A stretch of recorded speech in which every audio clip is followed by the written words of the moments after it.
The roots of the Philippine-American War traced back to the Spanish colonial rule in the Philippines, lasting for over 3 centuries until the Spanish-American War of 1898. Amidst the broader conflict, Filipino revolutionaries, led by figures such as Emilio Aguinaldo, sought to break free from Spanish domination and establish an independent Philippine Republic.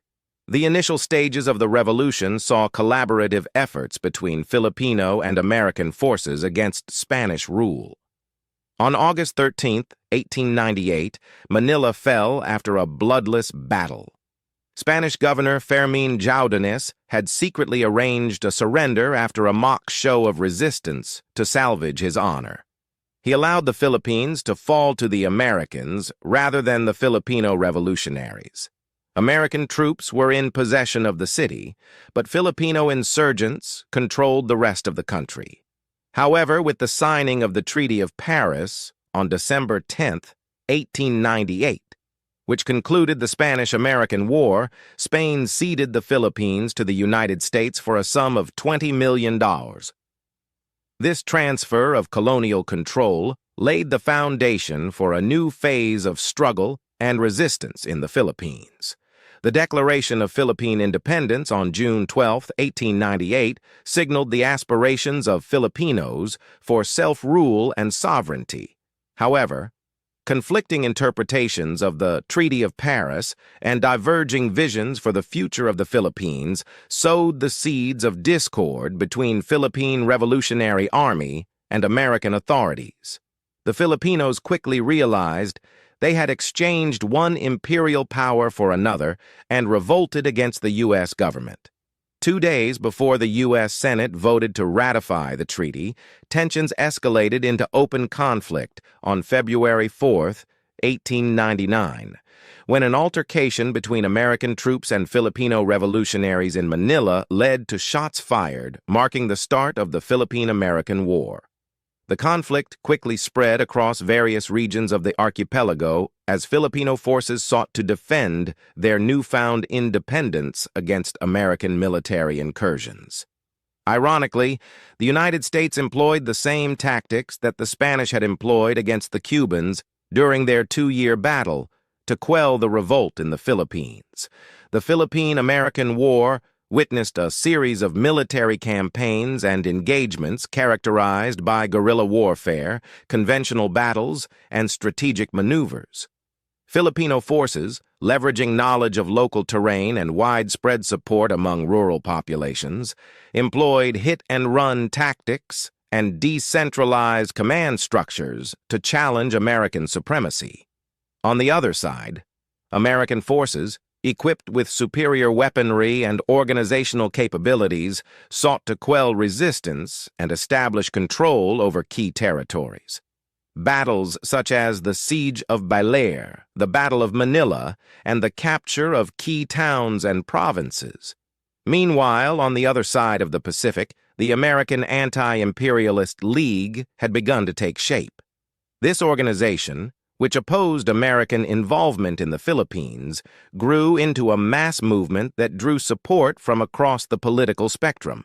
Its members included luminaries such as social reformer Jane Addams, industrialist Andrew Carnegie, philosopher William James, and author Mark Twain. Atrocities were committed during the conflict by both sides, including torture, mutilation, and executions. In retaliation for Filipino guerrilla warfare tactics, the U.S. carried out reprisals and scorched earth campaigns and forcibly relocated many civilians to concentration camps, where thousands died. The war exacted a heavy toll on both Filipino and American forces, as well as civilian populations caught in the crossfire. The brutality of warfare, disease outbreaks, and famine contributed to significant casualties and suffering on all sides. The war resulted in at least 200,000 Filipinos dead, with some estimates for civilian deaths reaching up to 1 million. After over 2 years of fighting, Aguinaldo was captured, and President Theodore Roosevelt declared the end of the Philippine-American War. The war and subsequent occupation by the U.S. changed the culture of the islands, leading to the rise of Protestantism, disestablishment of the Catholic Church, and the rise of English to the islands as the primary language of government, education, business, and industry. The U.S. annexation and war sparked political backlash from anti-imperialists in the U.S. Senate, who argued that the war was a definite example of U.S. imperialism and that it was an inherent contradiction of the founding principles of the United States contained in the Declaration of Independence. The formal end of major military hostilities in 1902 did not mark the conclusion of the Philippine-American relationship or the attainment of full Philippine independence. The subsequent establishment of an American colonial administration in the Philippines, marked by political reforms, economic changes, and cultural shifts, underscored the enduring influence of colonialism and imperialism. Philippines' full independence, originally scheduled for 1944 but delayed by World War II and the Japanese occupation of the Philippines, was eventually granted by the United States in 1946 through the Treaty of Manila. The Philippine-American War, fought from February 1899 to July 1902, helped establish the United States as a power in the Pacific. The war claimed an estimated 20,000 Filipino combatants. Of the 4,300 Americans' lives lost, some 1,500 were killed in action. Nearly twice that number succumbed to disease. What are your thoughts on the Philippines-American War? Drop your thoughts below, and let's continue to dive deeper into the currents of history together. Like, subscribe, and hit that notification bell for more on A Cup of History.